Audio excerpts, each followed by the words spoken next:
Okey, Assalamualaikum. Nama saya Ana Khadijah Yassin. Nombor mencik saya 278-180. Saya akan membincangkan tentang kolonialisme dan imperialisme. Maksud bagi penjajahan ialah penguasaan dan kawalan sebuah kuasa asing terhadap sebuah wilayah dan penduduknya di atas kepentingan politik, ekonomi dan sosial. Ia terbahagi kepada dua, iaitu imperialisme dan kolonialisme. Terdapat negara-negara yang dijajah dan menjajah, iaitu negara yang melekat imperialisme yang saya tunjukkan di dalam gambar tersebut. Di antaranya negara United Kingdom, Perancis, Portugal, Sepanyol, Belanda, Rusia, Turki dan lain-lain lagi. Apa itu imperialisme? Imperialisme secara umum ialah perluasan kekuasaan atau pengaruh suatu bangsa terhadap bangsa lain. Menurut Nadir dan Curtis, ianya satu perkembangan kuasa atau kawalan sama ada secara langsung atau tidak langsung dalam politik atau ekonomi oleh sesuatu kerajaan, bangsa atau masyarakat ke atas bangsa atau masyarakat lain. Okey, faktor pada imperialisme yang pertama ialah ethnocentrism. Ethnocentrism ialah satu kepercayaan yang menyakitkan bahawa bangsa sendiri lebih mulia dari bangsa lain. Hal ini timbul rasa bangga diri atau megah dengan bangsa sendiri. Mereka juga memandang pihak lain sebagai hina dan tidak bermaruah. Yang kedua ialah jingoism, iaitu semangat patriotisme yang fanatik sehingga membenci bangsa lain.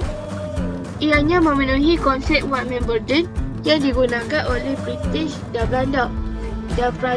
Dan Portugal menggunakan tugas untuk mentabadulkan manusia. Yang ketiga ialah agama, iaitu konsep imperialisme dianggap oleh mereka mempunyai misi agama untuk menyelamatkan manusia daripada kegelapan seperti penindasan dan ketidakadilan, terutama di negara mundur. Persaingan pengembangan agama berlaku di antara Katolik dan Protestan. Yang keempat ialah keinginan menjadi kuasa besar.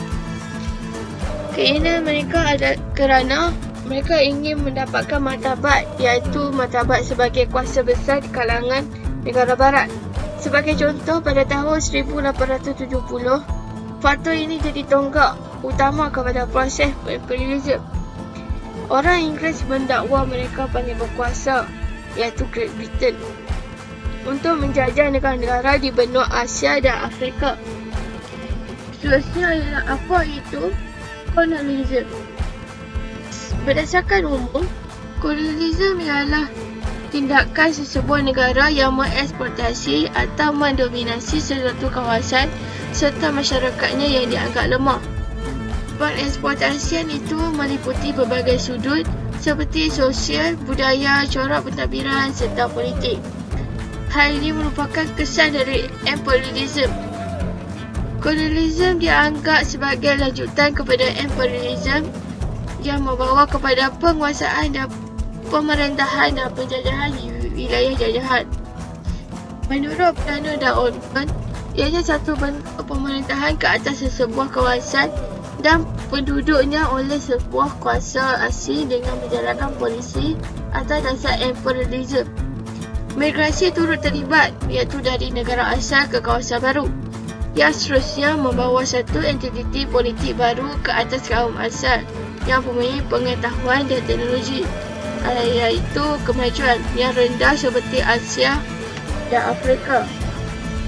Empat pengalap kolonialisme yang pertama ialah GATT, iaitu mengembangkan agama Kristian.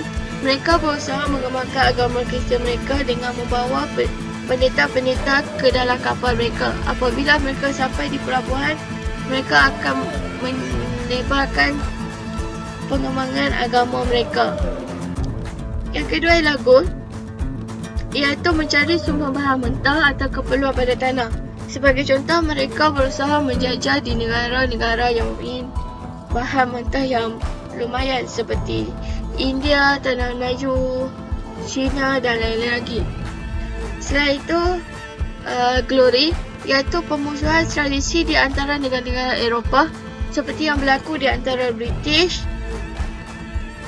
Amerika, Perancis dan Sepanyol dan sebagainya.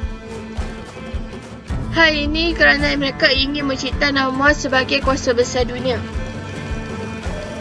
Sebagai kesimpulannya, penguasaan barat ke atas negara-negara yang lemah telah berlaku sekian lama. Hal ini disebabkan ketamakan dan keinginan mereka untuk mendapatkan hasil yang lumayan bagi memajukan negara mereka. Sebagai contoh, perkara ini telah berlaku di Tanah Melayu apabila di sana memiliki galian bahan mentah yang lumayan seperti biji timah. Hal ini menyebabkan mereka, iaitu kuasa asing, berusaha untuk menjajah bagi memperoleh kekayaan tersebut. Keadaan negara yang kucak-kacir menyebabkan kuasa asing mudah untuk menjajah. Hal ini berlaku ketika pemerintahan raja-raja di Tanah Melayu kerana berlaku perebutan kuasa dan ancaman kuasa lain. Mereka juga beranggap bahawa negara mereka adalah negara yang maju dan bertamadun. Hal ini kerana mereka suka memandang rendah terhadap negara yang sedang bangun dan mereka suka mengambil kesempatan dan terhadap kesempitan negara tersebut. Imperialisme ini masih dilakukan di pada masa yang sekarang, tetapi tidak dapat dilihat kerana penguasaan dan penjajahan ini dilakukan secara senyap bagi memudahkan mereka menguasai pemikiran kita. Okey, saya akan tunjukkan video tambahan sebagai tatapan dan fahaman kepada apa itu imperialisme dan kolonialisme. Penjajahan ialah penguasaan oleh satu pihak ke atas satu-satu kawasan atau penduduk asal. Ia terjadi apabila satu bangsa asing datang untuk menakluki populasi di situ, mengeksploitasi hasil bumi dan juga seterusnya memaksa pencampuran bahasa dan budaya. Sehingga tahun 1914, kebanyakan negara di dunia Afrika, Amerika Selatan dan Asia menjadi rebutan banyak kuasa Eropah. Konsep penjajahan boleh dikaitkan dengan kebangkitan fahaman imperialisme, iaitu polisi menggunakan kelebihan kuasa dan pengaruh untuk menguasai bangsa dan negara lain. Jadi, video kali ini kita akan melihat penjajahan moden oleh kuasa barat Eropah. Teruskan menonton. Sejarah penjajahan. Dalam sejarah peradaban Eropah, sebelum zaman kebangkitan semula Renaissance berlaku, penjajahan dilakukan oleh banyak empayar hebat seperti Yunani Purba, Rom Purba dan Mesir Purba. Semua empayar tamadun ini meluaskan sepadan ke wilayah di sekeliling sejak tahun 1550 sebelum Masihi lagi. Mereka merampas jajahan baru bagi mengaut sumber alam dan mengerah penduduk bertujuan menguatkan lagi kuasa. Kejatuhan Empayar Rom pada tahun 476 sebelum Masihi dan permulaan kebangkitan semula di Eropah pada akhir kurun ke-14 telah menjadi sebab permulaan zaman Middle Age di Eropah. Tanpa sebuah kuasa besar memerintah dunia, negara-negara Eropah pada mulanya mengalami perselisihan politik dan ketenteraan. Kejatuhan dalam ekonomi dan sosial bermula pada tahun 1340-an apabila pedagang dari Itali yang pulang dari Laut Hitam tanpa sengaja membawa wabak penyakit yang berbahaya iaitu bubonic plague. Dalam masa beberapa tahun, wabak ini telah membunuh lebih kurang 1/3 populasi Eropah. Kesan wabak yang membinasakan ini dikenali sehingga kini sebagai Black Death. Pada kurun seterusnya, kelahiran dan sumber pertanian meningkat. Oleh itu, jumlah populasi mampu menjadi stabil semula. Pada tahun 1450, kesan dari populasi yang tidak begitu ramai menjadikan Eropah semakin kaya dan membangun, seterusnya menjadi perangsang kepada zaman Renaissance. Penjajahan moden oleh kuasa Eropah. Sebelum jalan laut ke Asia ditemui, negara-negara Mediterranean menguasai pusat perdagangan di Eropah dan Barat Asia. Kemudiannya, kerabat diraja di negara Eropah mula menaja pengembara laut berkemahiran tinggi untuk membuat perjalanan merentas lautan Atlantik seperti Christopher Columbus, John Cabot dan Giovanni da Verrazzano. Perlumbaan untuk mencari sumber kekayaan menyebabkan golongan berpengaruh di Eropah mula menguatkan perkembangan maritim. Mereka pandai membina kapal laut, sistem navigasi dan ketenteraan laut yang kuat bagi mencari jalan laut ke China. Era penjajahan moden Eropah ini juga dikenali sebagai Age of Discovery. Penjajah Eropah juga mengambil peluang ketidakstabilan dan perpecahan yang berlaku sesama penduduk asal, seterusnya menggunakan taktik divide and conquer. Penduduk asal juga tidak mampu melawan kelebihan tentera dan kemampuan diplomasi penjajah yang memiliki senjata dan pasukan ketenteraan yang lebih baik. Portugal. Bermula pada kurun ke-15, negara Portugal mula mencari jalan perdagangan baru dan peradaban di luar Eropah. Kemudiannya, Portugis berjaya menaklukki Kepulauan Madeira dan Cape Verde.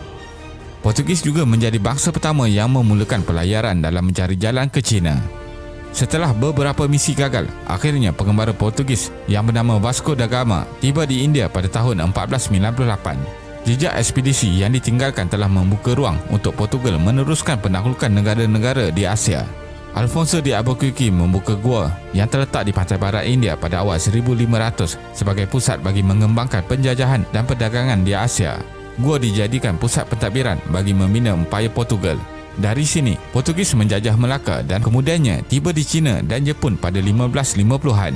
Portugis memberi rasuah kepada ketua tempatan dan membina pusat dagangan di Macau, selatan China. Akan tetapi, Portugis tidak berjaya mengambil dan membina pusat perdagangan di Jepun kerana penduduk yang bersatu padu menghalau keluar penjajahan imperialisme Portugis. Penjajahan oleh bangsa Portugis ini memberi dorongan kepada negara-negara Eropah yang lain untuk mengembangkan empayar masing-masing dalam mencari lebih kekayaan seperti diperolehi Portugis. Portugis menjajah dan beroperasi di timur hampir seabad tanpa dicabar oleh kuasa Eropah lain. Spanyol. Spanyol juga mula berminat dengan pengembaraan laut selepas Portugal. Pada tahun 1942, Christopher Columbus, seorang pengembara dari Itali, mencari jalan laut ke India dan China.